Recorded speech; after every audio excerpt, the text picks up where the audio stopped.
certo? Tá me ouvindo bem? Tô te ouvindo bem. Você tá me ouvindo bem? Tô te ouvindo bem também. Ah, beleza, então.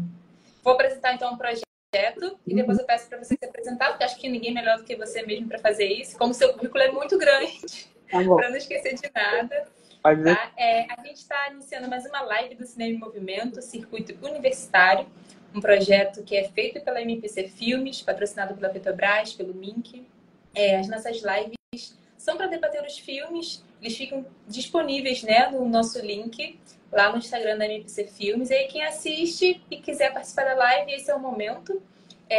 Para além das sessões, a gente tem esse momento de debate. Eu sou do Rio de Janeiro, mas está acontecendo em todo o Brasil. É um projeto grande que sempre leva sessões de cinema com filmes sobre os direitos humanos, uma temática que é importante, que às vezes a gente acha que já ouviu de tudo, mas ainda tem muita coisa para debater, muita coisa para relembrar, muita coisa para analisar e pensar juntos.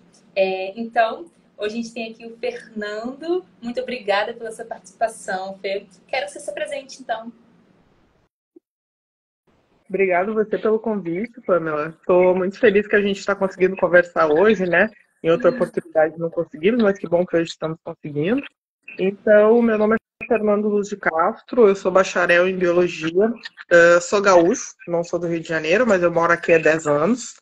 E vim para cá para fazer meu doutorado em genética na FRJ. Então, hoje eu sou doutor em genética e professor da Faculdade DOR de Ciências Médicas, que é a faculdade da rede DOR, que ela é uma faculdade nova, ainda não é tão conhecida pelas pessoas, né? Ela está iniciando agora, ela tem um tecnólogo que já é mais conhecido, existe há mais tempo, mas agora ela tem 2 cursos de graduação, que é enfermagem e psicologia.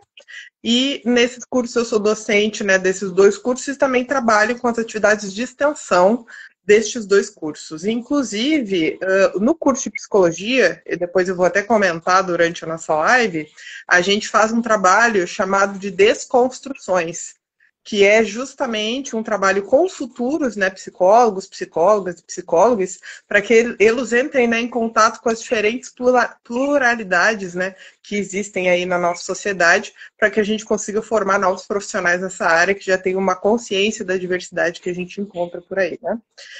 Para além disso, né, também sou ativista, mais ativo desde 2020, por aí, e atualmente eu estou como coordenador do Prepara NEM, que é o pré-vestibular social vinculado à Casa NEM. A Casa NEM é um projeto de acolhimento de pessoas LGBTQIAPN+, idealizado pela Indianara Siqueira, né, que é a nossa ativista aí que está na frente, presidenta da Rede de Casas Brasileiros de Acolhimento. Show. É realmente um currículo bem grande, por isso que eu pedi para você se apresentar.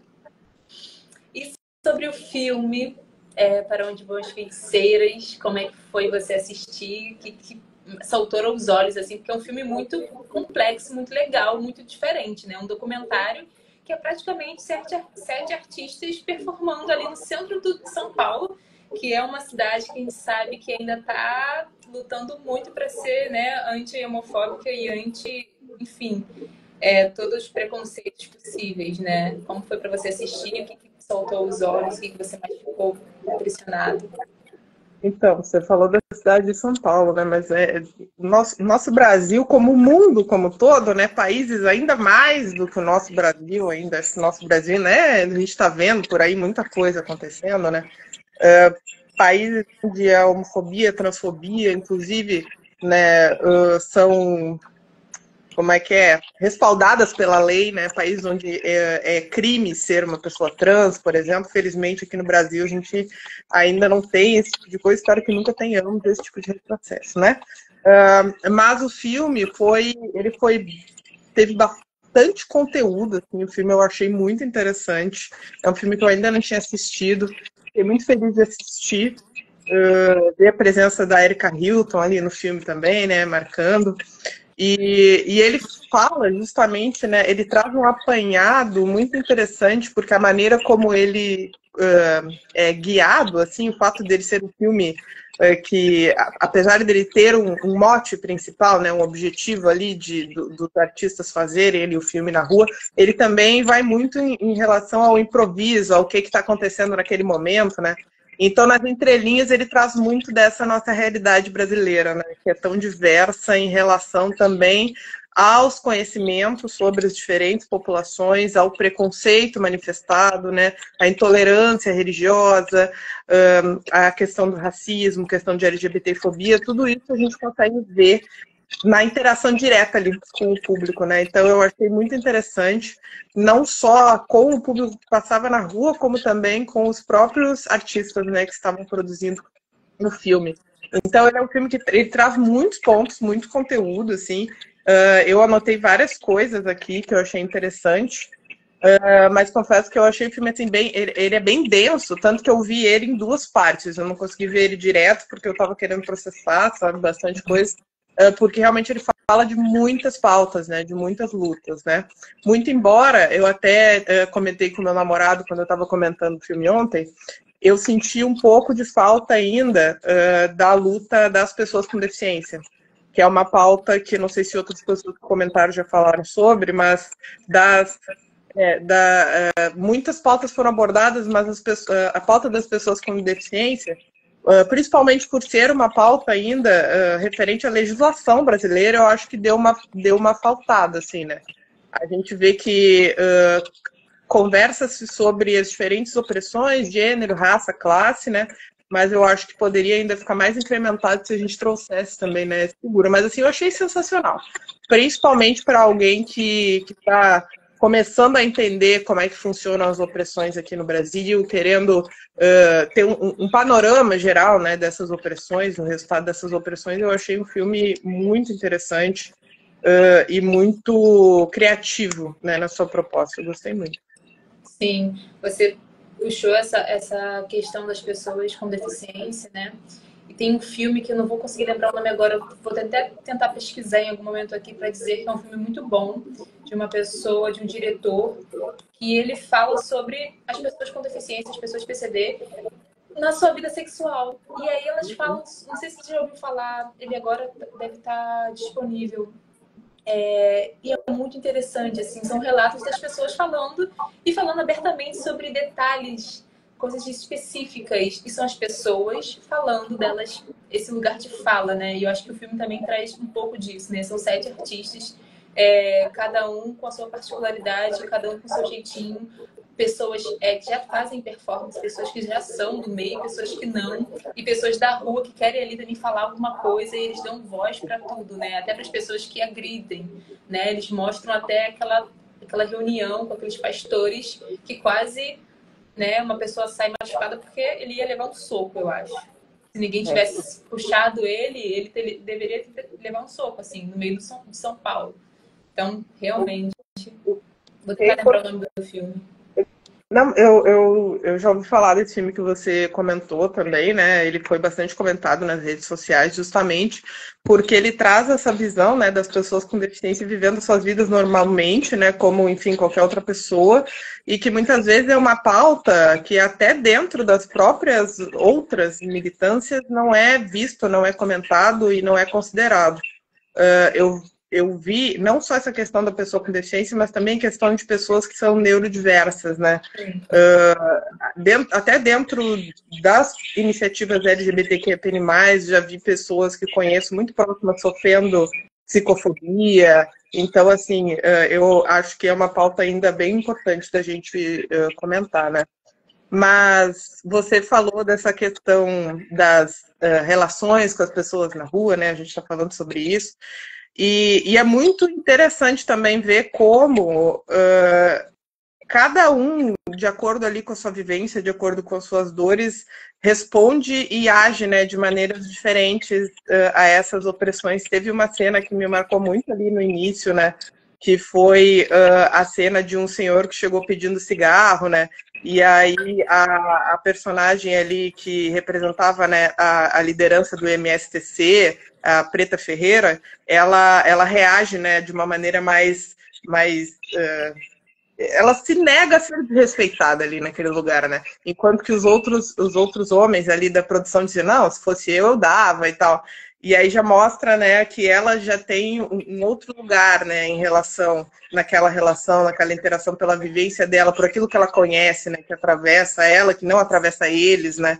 Então é muito interessante você ver como essas relações se dão para conhecer mesmo, né, como ali eu acho que é bem um recorte de São Paulo ali, né, até porque a gente está falando de São Paulo, mas São Paulo ainda é uma metrópole, né? Ainda tem bastante diversidade circulante. Então, assim, o que seria esse filme talvez filmado no interior de algum lugar, né? Sim. Seria bem diferente. Talvez nem conseguiria ter uma grande continuidade como teve, né? Talvez tivesse ainda uma resposta mais agressiva da população. Então, o Brasil ainda se mostra assim bem, eu acho que bem desconhece muito, né, da sua própria diversidade, muito ignorante em relação à sua própria diversidade, que o filme ressalta muito assim a necessidade do letramento, né, da população, de que a população se conheça, né, se entenda e se respeite, e isso fica bem claro assim, no filme. Eu achei brilhante assim a proposta nesse sentido. Sim, sim. São muitas camadas no filme, né?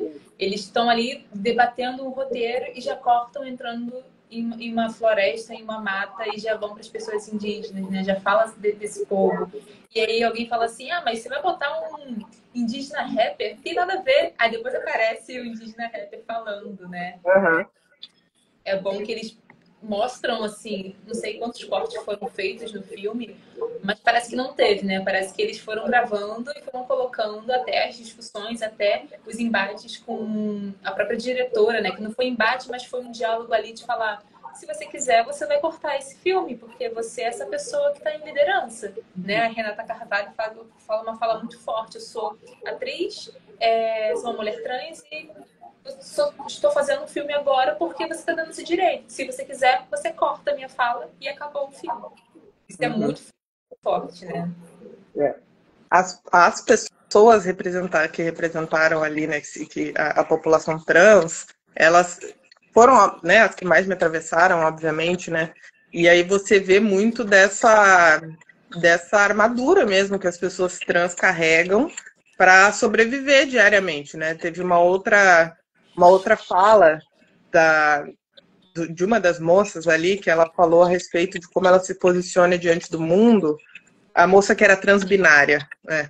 Ela fala que ela não se sente assim à vontade de dispor sobre si, nem para os seus amigos, né? Então você vê como é difícil mesmo, né? Que as pessoas trans realmente se dispam dessa armadura até nas suas relações mais próximas e é algo que eu vivo também na pele, né? É realmente bem difícil por conta desse ambiente cis heteronormativo que nos rodeia, de tudo isso que ainda é muito inerente das pessoas e atua de maneira, inclusive, muito inconsciente dentro das pessoas e até de nós mesmos, né? Então, assim, é o fruto de toda essa ignorância mesmo que a nossa sociedade ainda vive, né? Dá para ver, obviamente não todas as pessoas, tem pessoas, claro, que são mal intencionadas, mas dá para ver em muitas pessoas ali até uma certa simplicidade em querer se aproximar, em querer demonstrar que tem vontade, sim, de inclusão, de se aproximar, mas não saber como agir, ou até como se designar, né? Até como se ver. Que é o caso, por exemplo, daquele senhor que ele foi falar que ele tinha duas sexualidades, né, ou dois gêneros e tal, e aí ensinaram para ele a terminologia bissexual, que é uma coisa também que da geração dele provavelmente não existia. Então, tem muitos recortes, né? Tem recortes geracionais, tem recortes de questão de classe, que a gente sabe que também, né? A gente circula muito sobre essas questões de nomenclatura, mas essas nomenclaturas ainda, o quanto que elas ainda pertencem a uma elite, muitas vezes, né? Que discute isso dentro da academia. E o pessoal, né? O povo mesmo, né? Será que está realmente tendo acesso a esse tipo de coisa? Será que consegue ter acesso e pensar sobre isso quando as suas necessidades básicas ainda são tão desrespeitadas, né, no nosso país? Então, assim, são muitas camadas, né, para a gente pensar no nosso Brasil ainda. Sim, e ele descobriu ali naquele momento que ele era uma pessoa bi naquele momento, e ele ficou ainda processando isso, né? O que o audiovisual não faz, né? Quando ele se propõe para as pessoas ir lá e falarem, dê um recado aqui para o mundo, dê um recado aqui que vocês querem que mude. E aí as pessoas pegam um objeto, colocam, se caracterizam, ganham uma força, né? Uma coisa muito teatral, ganham uma força e vão lá e dão um recado. E é um recado muito direto, né? Eu quero que as pessoas respeitem as mulheres grávidas, eu quero que parem com preconceito, com racismo. São frases muito rápidas, muito simples, mas que a gente sabe o quanto é difícil no nosso Brasil, no nosso mundo todo, assim. A todo momento a gente escuta barbaridades, como a última agora que a gente escutou, inclusive, né, dessa rede social aqui que a gente está falando agora. Então, são palavras muito simples que as pessoas falam, mas que é muito difícil. Até porque para você sair da intenção, né? A intenção existe, né? É muito trabalho, né? É um trabalho de educação muito forte, né? Porque, assim, como eu falei, a gente faz esse projeto de desconstruções, onde a gente apresenta para os nossos alunos a questão do conceito construído de gênero, a gente fala sobre a questão de como o Brasil foi, né, colonizado, como que a gente está nesse processo aí de necessidade de uma descolonização, né, tratamos essas questões, mas assim, novamente, estamos aí num ambiente superior, de ensino superior, né, são questões, assim, que seria importantíssimo que a gente trabalhasse desde o né, nível básico, ensino fundamental, para que a gente pudesse ter isso, né, disseminado pela população, né. São pouquíssimas as pessoas ainda que a gente acessa. Quando acessa, né? Também estou fazendo uma revisão com um colega psicólogo da Escola Nacional de Saúde Pública, lá da Fiocruz, que a gente está revisando os trabalhos que analisam a inserção da população trans nos currículos de cursos de saúde, né? Para ver como que está essa inserção, se as pessoas que estão formando novos profissionais da área da saúde, elas sequer falam sobre isso, né? E a gente vê que a grande maioria não, e a grande maioria não tem nem a pretensão de falar ou não se acha capaz de falar sobre isso, né? Então, assim, e a gente vê que hoje a gente está em 2025, a gente tem essa diretriz de capacitação dos profissionais desde a última Política Nacional de Saúde LGBT, que foi no ano de 2012 ou 2013. Então, a gente tem aí mais de 10 anos, né, para que isso começasse a ser implementado, e a gente vê que essa implementação ela é muito lenta, né, por conta de toda uma cultura, de todo um impedimento gerado por essa repercussão desses ideais, dessas crenças, né, que a gente vê representados ali no povo, que estão representados também nos nossos governos, né, infelizmente. Sim, eu achei o nome do filme, vou colocar até aqui no comentário, é o A Sensibilidade do Tomás. Vale muito a pena assistir também. Esse filme a gente trata também na extensão, né? Trata no segundo período, que a nossa extensão é só voltada para a questão de pessoas com deficiência. Sim. Me fala um pouco mais sobre o preparatório, porque eu fiquei curiosa como surgiu, como foi a ideia, quanto tempo tem. Ah, sim, claro. Então, o Prepara, ele existe já faz 10 anos, a gente está fazendo 10 anos agora. Ele existe desde 2015. Ele veio antes da Casa NEM. A Casa NEM, muitas vezes, ela é mais conhecida como a Casa de Acolhimento, mas ela surgiu como uma demanda do próprio curso, né? O curso, então, ele trouxe as pessoas que estavam interessadas em procurar outras possibilidades de formação, né? O Prepara, apesar dele ter como foco aí, a inserção das pessoas no ensino superior, muitas pessoas que passaram pelo Prepara não necessariamente foram para o ensino superior, mas pegaram aqueles conhecimentos, aqueles contatos e fizeram outros caminhos na sua vida, né? Inclusive viraram assessoras parlamentares, entre outros caminhos, né? Mas o Prepara ele veio com esse propósito, né, de oferecer possibilidades, né? Porque hoje a gente sabe que, principalmente quando a gente fala da população trans, 90% da população ainda se encontra na prostituição. Porque quer? Não necessariamente, porque não tem outras possibilidades, né?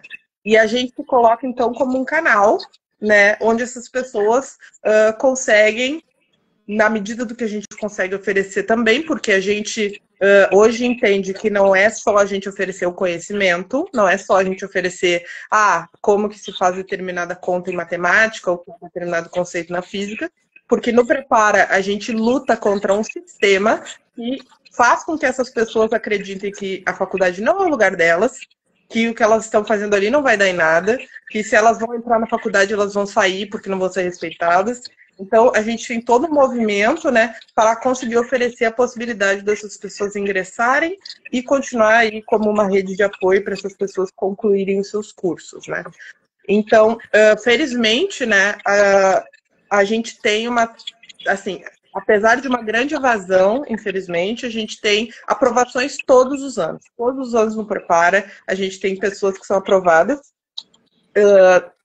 tanto LGBTQIAPN+, mas nos últimos anos, pessoas trans também aprovadas. Pessoas trans com vários outros recortes aprovadas. Por exemplo, ano passado a gente teve um casal de mulheres trans acima de 50 anos, uma delas com esquizofrenia e a outra com autismo. As duas foram aprovadas em filosofia na UERJ.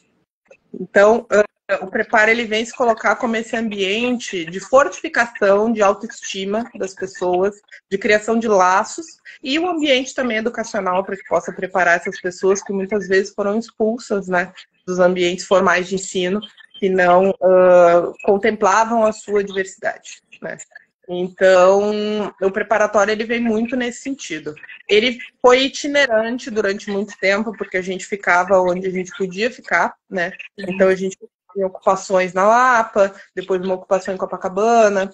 Aí, hoje em dia, o projeto ganhou, a Casa NEM ganhou um prédio da prefeitura, uma casa ao lado do Castelinho, ali no Flamengo, que está sendo reformada para que o Prepara esse ano aconteça lá dentro, né? Porque ali vai ser a casa de acolhimento, as pessoas já vão estar acolhidas, e o Prepara ele vai ser uma oferta para as pessoas que estão ali e também para outras pessoas que quiserem, né, estar com a gente. E aí o Prepara ele se preocupa muito também com questão de acesso, né, com questão de bolsa de passagem, com questão de alimentação, né, porque muitos dos nossos alunos, eles vêm realmente de lugares de vulnerabilidade, né, a gente distribui cestas básicas.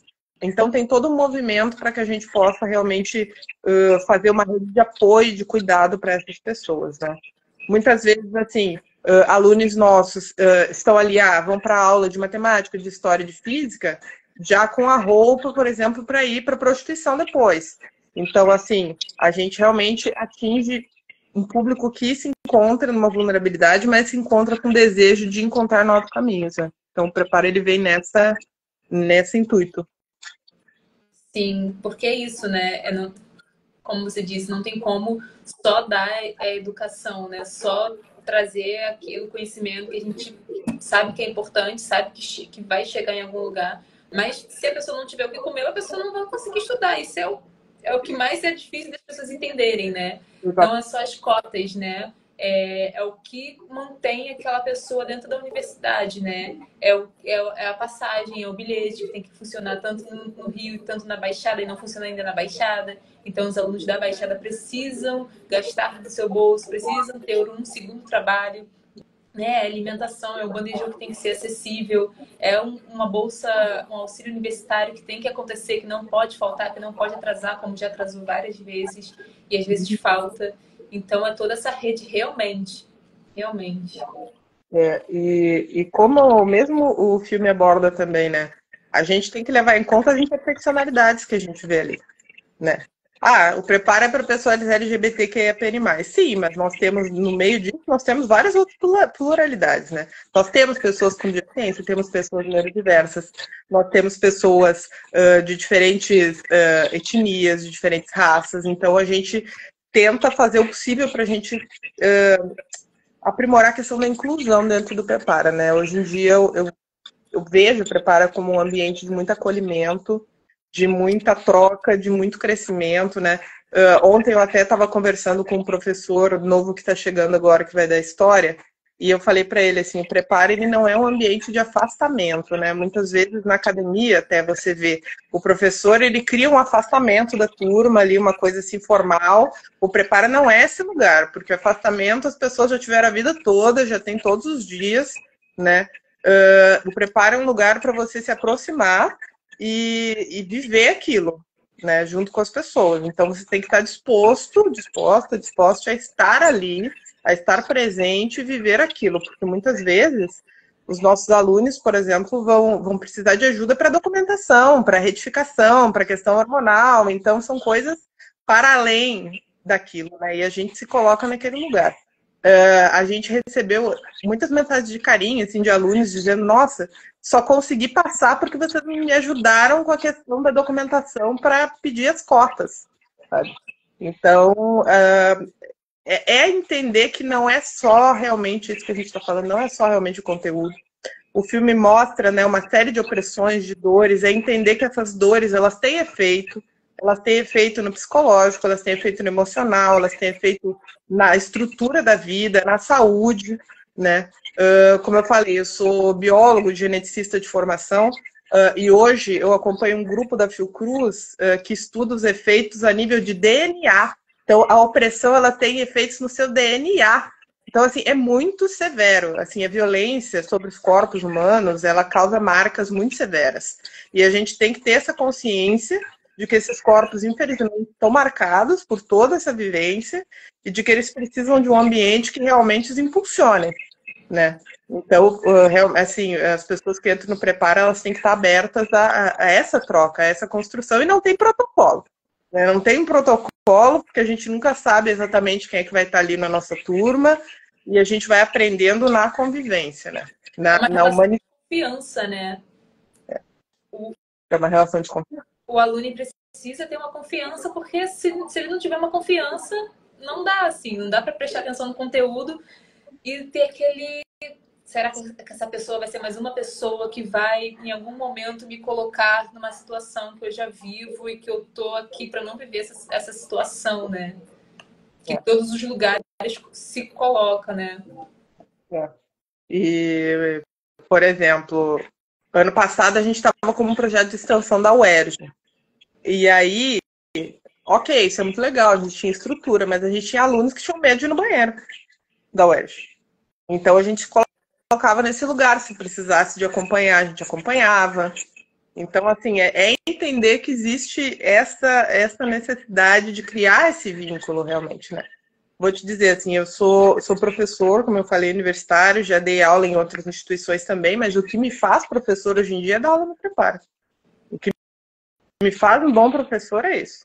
Porque realmente você cria uma interação com o aluno que é lindo, assim, é o que eu digo. Prepara para mim, assim, ele é praticamente... Se você pensar em pessoas que vêm de uma não por conta delas, né, mas de uma deficiência na área acadêmica por conta da expulsão.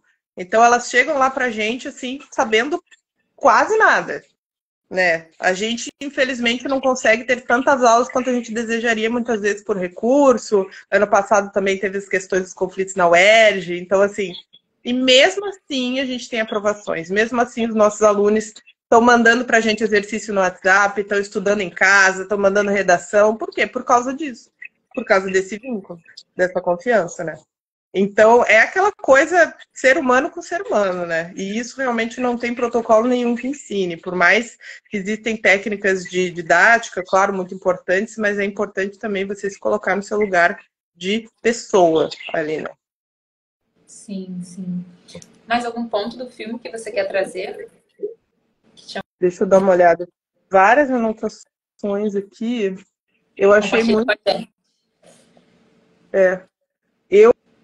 Eu achei uma questão importante também, que foi falada rapidamente no filme, mas que me atravessou, porque eu faço terapia há muitos anos, né? E isso me auxilia muito a conseguir estar mais firme, né? E no filme eles comentam, assim, como é difícil o acesso das pessoas por questão financeira, né? A terapia. Então, isso me atravessou muito, né? Hoje em dia, eu sei, para mim, acaba que a terapia, eu tenho a possibilidade de ter esse investimento, mas eu sei que muitas pessoas não têm. E como isso realmente dificulta a consolidação da autoestima no momento onde o mundo todo está te dizendo que você deve ser isso ou que você deve ser aquilo.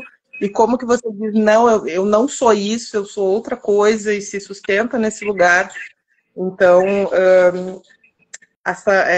é impressionante como a saúde mental dessas minorias, né, elas são afetadas por essa dificuldade de investimento, né, nessas questões, né. E é muito boa a fala de uma das pessoas que ela fala assim, se ajunta aqui, a gente bota as cadeiras, a gente conversa. Isso já é a nossa terapia, né? Num play, num espaço do condomínio ou da casa. E é isso, né? É ter grupos de pessoas que possam ter essa confiança e possam ter também um lugar de escutar outras pessoas que passam pelas mesmas coisas, né? E fazer essa terapia em grupo. Isso é muito... Eu também estou muita atenção, assim. Claro que o profissional faz toda a diferença, é claro que o profissional está ali para te ajudar naquilo, mas ter pessoas conversando ali sem nenhum julgamento, sem nenhum preconceito, sem nenhum ataque, né? Você lidar com os mesmos, assim, já faz a diferença. É importantíssimo, né? Porque quanto mais você vai se silenciando, aquilo vai te matando por dentro. Então, você ter esses espaços de troca, né, eles são importantíssimos. Nesses estudos que eu te falei, a nível de efeito genético molecular da violência, indica que pessoas que falam sobre suas dores com outras pessoas, elas têm uma certa proteção biológica, né? O corpo sofre menos estresse, o corpo responde menos ao estresse, porque a fala, o trocar, o falar sobre, ele é terapêutico, né? Então, o preparo, ele se coloca também como esse lugar, né, de troca, também é importante.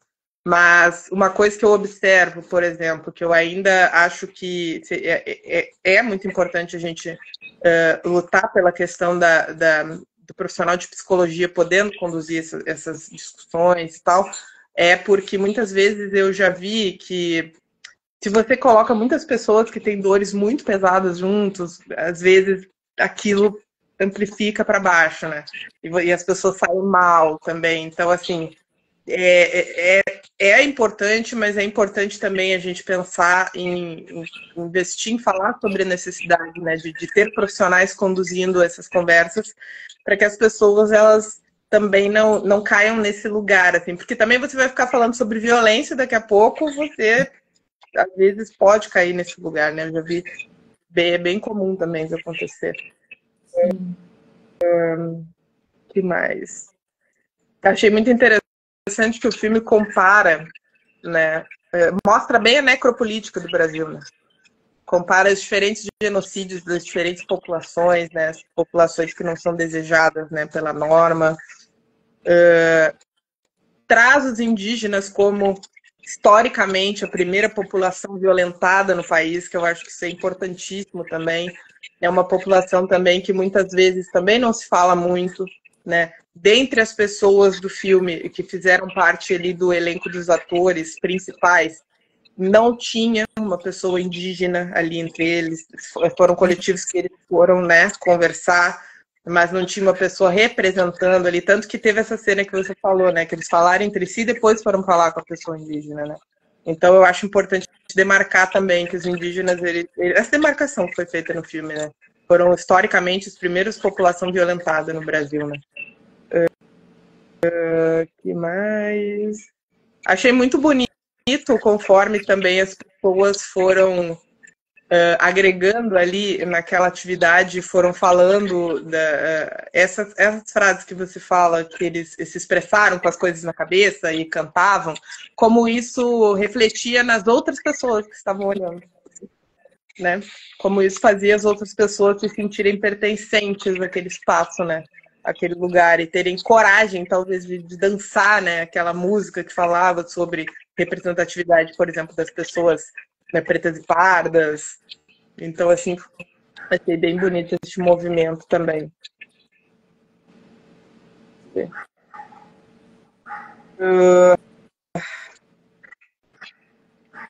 Essa questão da parte que você falou, né, da opressão religiosa, que no Brasil um dos países mais plurais, se não mais plural, né, em termos de religiosidades, como a gente ainda vê a religião sendo usada como uma arma de guerra, né? Como era desde a Idade Média, como era desde antes disso, né? Mas que ao mesmo tempo tem aquela outra figura, né, daquele outro homem também que tenta contra-atacar, né, o pastor que estava falando. Então, como essa religiosidade, essa espiritualidade, ela pode ser usada tanto para oprimir quanto também para libertar, né, as pessoas. Sim. E é muito interessante a cena também que as pessoas estão deitadas no chão, né, com um saco. Na primeira vez que eu assisti, por um segundo eu pensei, meu Deus, será que é isso mesmo que eu estou pensando? Mas não, era uma performance. E aí vem aquele grupo de pessoas na perna de pau, cantando,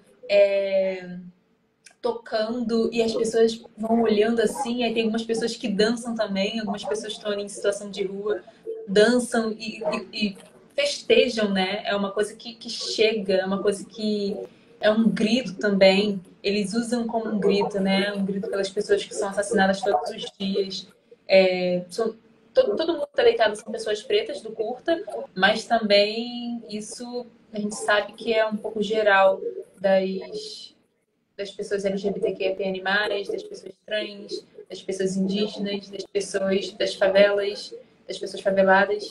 Então, quando essas pessoas levando começam a dançar e aquele batuque altíssimo começa a ser a caminha de fundo, né, para eles dançarem, é muito forte. E depois vem a roda, né, com os pastores e essa agressividade deles só chegarem ali e eles começarem a atacar até que vem, né, o outro pastor, que eu disse o nome dele agora, que é uma pessoa que é um pastor, mas que pensa totalmente diferente, é uma pessoa que está ali.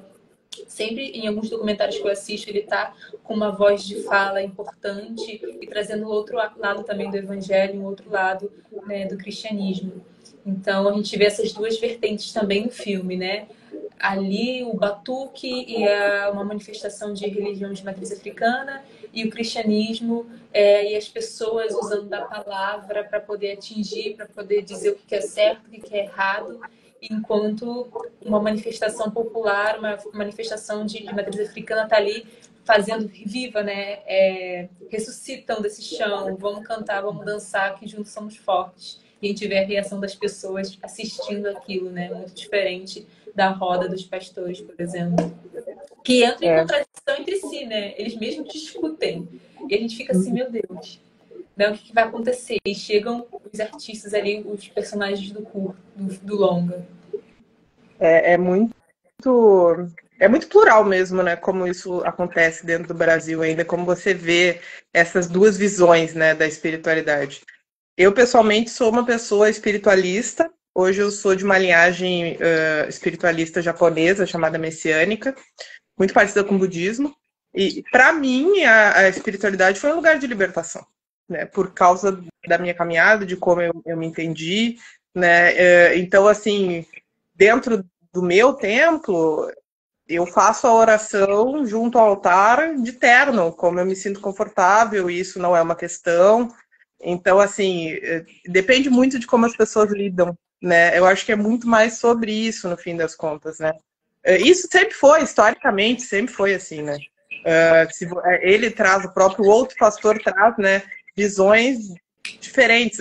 Você pega, Jesus não mandou matar ninguém, né? As pessoas se utilizam disso para causar opressão, domínio, né, controle do povo, né? Historicamente, Jesus foi uma pessoa que foi morta para que haja controle do povo, né? Então, assim, muito mais próximo dos oprimidos do que dos opressores, né? Então, como essas coisas foram distorcidas ao longo da história para hoje serem usadas como arma de guerra, né? Infelizmente. Como muitas coisas foram escritas pelos homens, né? E aí não tinha ninguém lá, então é isso, né? Mas não, se você pegar. Ele fala assim: se você pegar a Bíblia e olhar aqui agora, os homens não poderiam ter barba. Então, qual é a diferença disso para dizer que só o homem e só a mulher devem existir enquanto seres humanos, né? Isso, homem e a mulher, né? Ele faz essa comparação e eu acho, caramba, é o que quer ser interpretado da Bíblia, né? O que quer ser dito, né? O que a gente que pode ler de uma outra forma, não. Isso aí esconde, guarda. A gente vai falar só a parte que ataca, só a parte que corta, só a parte que tira. E a parte que interessa ao poder, né? Ao domínio, né? Ao patriarcado, toda a cis-heteronormatividade, né? A toda essa norma, né? É só essa parte que é ressaltada. Muitas outras coisas que, inclusive, essas próprias pessoas não vivem, elas deixam de lado, né? Sim. Uma coisa interessante que o filme fala, quando eles falam sobre branquitude, que tem uma discussão de uma moça com... Não, acho que era o rapaz, ou era a pessoa não binária, agora eu não me lembro. Mas a respeito, é com uma outra moça que estava se colocando numa posição política, enquanto preta política, alguma coisa assim, né? Sim. E aí fala-se que essa pessoa não estava atacando ela enquanto pessoa, porém a branquitude que ela representava, né? Eu acho que isso é algo que as pessoas não têm muitas vezes consciência, né? Que o ataque não é direto a ela enquanto ser humano, mas aquilo que ela está trazendo, aquilo que ela está dizendo, aquilo que ela está reproduzindo. Eu vejo muito isso em conversas que eu tenho, né, em lives e questão de questões de militância, né? As pessoas se sentem muitas vezes pessoalmente atacadas ao invés de parar e pensar, poxa, será que eu realmente estou reproduzindo alguma coisa que não deveria estar sendo reproduzida, né? Eu acho que é muito importante esse ponto de reflexão no filme, né? Para que as pessoas, inclusive, parem de se identificar com essas coisas, né? Para que elas possam tomar decisões melhores para a vida delas e parem de carregar e reproduzir esse tipo de coisa. É uma parte que a Érica também faz uma intervenção, não é? Isso. Sim, sim. É a menina trans que fala, não, calma, não estou falando diretamente com você, é sobre essa questão da branquitude. E ela fala, não, mas se ela se sentir incomodada, esse é o problema, é isso que ela tem que resolver. Se ela se sentir, o problema é dela. E é sobre isso, né? A gente está num mundo muito egóico, né? Tudo é mim, tudo é eu, tudo que me ataca vai muito para o interior do ser e esquece que não é isso, né? Que se fosse por interior, a gente estaria num discurso muito pequeno, a gente estaria numa coisa muito micro, e não é uma questão de massa, é uma questão de muitas pessoas, coletivos, comunidades, bairros, enfim, é bem maior, né? É bem maior. E as pessoas não têm consciência do quanto elas acabam muitas vezes sendo instrumento de todo esse sistema. Elas acham que aquilo que elas estão dizendo é uma opinião delas, assim, livre de qualquer outro tipo de influência, né? E não é sobre isso, né? Então é importante assim que isso novamente é difícil se ter acesso num país onde a educação não é valorizada, onde a saúde mental não é valorizada, porque é muito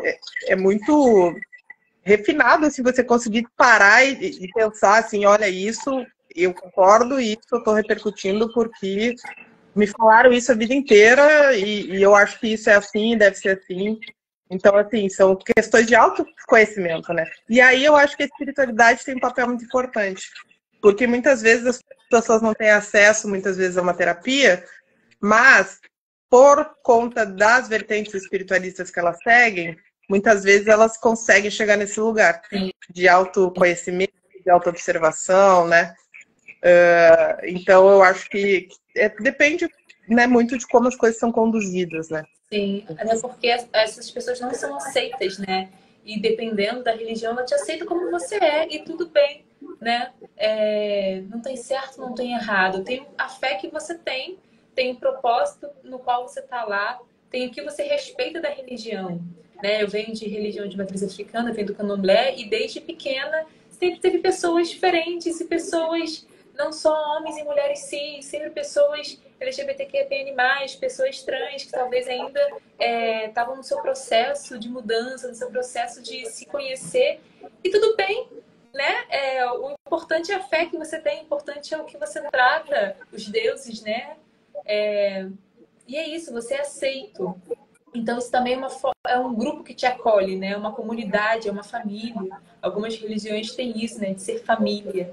Aí você ganha uma segunda família que às vezes você não teve, né? Geneticamente. Você não teve ali seu pai ou sua mãe para te apoiar. Mas você ganha um pai de santo, uma mãe de santo. Ou você ganha um guia espiritual, né? Ou você ganha uma pessoa ali, um sacerdote que está disposto a falar, não, vem aqui comigo, que eu vou ser seu pai, eu vou ser sua mãe. Então, eu vejo isso muito no candomblé, eu vejo isso muito na Umbanda, né? Esse acolhimento.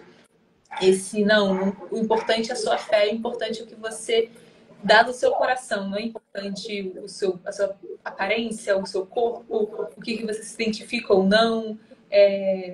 Vai para além disso, né? Vai para o espírito. Eu acho que é o que falta também nas pessoas, né? Essa consciência de alma, né? porque não é só um corpo ali. Ele pode ser um corpo de qualquer forma, mas tem uma alma, tem uma pessoa que sente, que chora, que ri, que adoece, que fica bom de novo e que trabalha, é uma pessoa que está ali no mundo, né?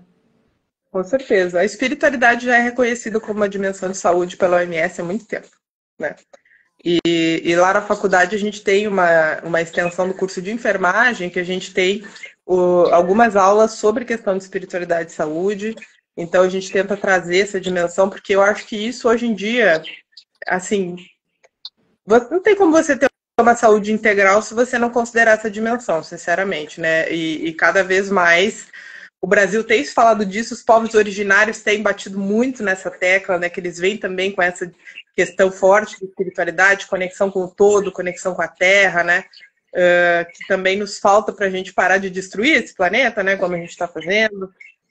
Então, eu acho que é isso, né? E também é para além dessa comunidade que você citou, que muitas vezes é importante porque realmente é o que vai sustentar aquela pessoa, uma filosofia para seguir, né? Um caminho, né? De autoconhecimento, de autocrescimento, né?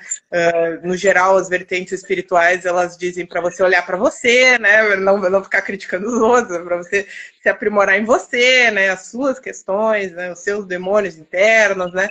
Não questão dos outros, né? Então, assim, dá elementos e figuras para você se encontrar, se reconhecer, né? Sejam os orixás, sejam os mentores, sejam os líderes, né? Pessoas com as quais você pode se identificar e crescer na, né? Observação, né? E no aprendizado. Então, é realmente uma pena que muitas pessoas acabem ainda estando muito cegas para as possibilidades, né? Do que a espiritualidade pode trazer e usem isso para ferir os outros, né? Eu acho que, assim, eu acredito numa vida após a vida e eu acredito que as pessoas vão se arrepender muito de ter seguido por esse caminho, porque realmente elas vão ver que não era por aí, né? Mas aí, né, papo para outro momento para elas, né? Aí cada um, né, vai colhendo o que plantou, aquele velho ditado. Estamos no ano da colheita, né, da justiça, aí, né? Vamos ver que a cada um. Verdade, verdade. Pelo menos acho que a nossa parte, principalmente você, essa pessoa que está aí com essas frentes, né, tá fazendo, né? A gente precisa fazer a nossa parte de alguma forma, nem que a gente ache que é mínimo, mas que para outra pessoa pode ser muita coisa, né? Como acompanhar alguém ao banheiro. Nossa, isso é tão simples, é como se atravessar alguém na rua, né? Que precisa de uma ajuda. Mas é uma coisa que garante a permanência da pessoa ali naquele espaço que o sistema não fez para ela, não pensou minimamente, pensou e falou, não vou gastar dinheiro com isso, não vou me importar com isso. O pior é que justamente, muitas vezes pensou e negou, né? Como eu já vi pessoas responsáveis por diversidade dentro de universidades dizendo que não era obrigação delas fazer determinadas coisas. Quando, na realidade, elas estavam nesse cargo justamente para fazer determinadas coisas. Então, eles viram. Sim, sim. Fê, você quer trazer alguma coisa? Você acha que a gente já pode ir encerrando? Então, acho que só agradecer, a troca foi maravilhosa, estou muito Que bom que feliz. aconteceu. Que bom estar com você também, com as pessoas que estiveram aqui com a gente, né? Que bom que também vai ficar gravado futuramente para outras pessoas também acessarem, né? Se assim forem ressonarem, né? Com essa nossa energia, com essa nossa vibração, e que a gente possa expandir também nosso contato para outros momentos. Também que você conheça mais do nosso Diversidade, né? Que você também nos acessou pelo Diversidade lá da FRJ. Que é um grupo que a gente tem ligado à biofísica, mas que hoje já está em conexão com a reitoria da universidade. Então, a gente já participa das discussões sobre as cotas trans, a gente já participa agora do censo de diversidade, que a gente está lançando pela primeira vez na FRJ. Então, que a gente possa estreitar, né, os nossos laços para cada vez mais falar sobre isso, porque, obrigado, Neto, que está falando com a gente, para que a gente possa cada vez sobre isso, que eu acho que cada vez que a gente desse mundo que a gente deseja viver e que um dia iremos viver nesse mundo. Então, é só isso. Muito obrigada. Sim. Muito obrigada, Fernando, pelo seu tempo, pelo bate-papo, pela aula, por conhecer e deixar aqui também registrado esses projetos maravilhosos que precisam, sim, sempre de visibilidade e de apoio, e apoio em todos os sentidos, mesmo de conhecer, né? De a gente saber que está acontecendo esse movimento. O Cinema em Movimento te agradece muito. Muito obrigada por esse momento. Muito obrigada a todo mundo que entrou, que saiu, e quem não conseguiu ficar, vai estar gravado, a gente vai poder assistir depois. E obrigado pela possibilidade, o convite para ver o filme. Agregou muito na minha vida, no meu conhecimento e na minha caminhada. Muito obrigada. Que bom. Obrigada. Então, um beijo. Tchau, galera. Tchau, tchau.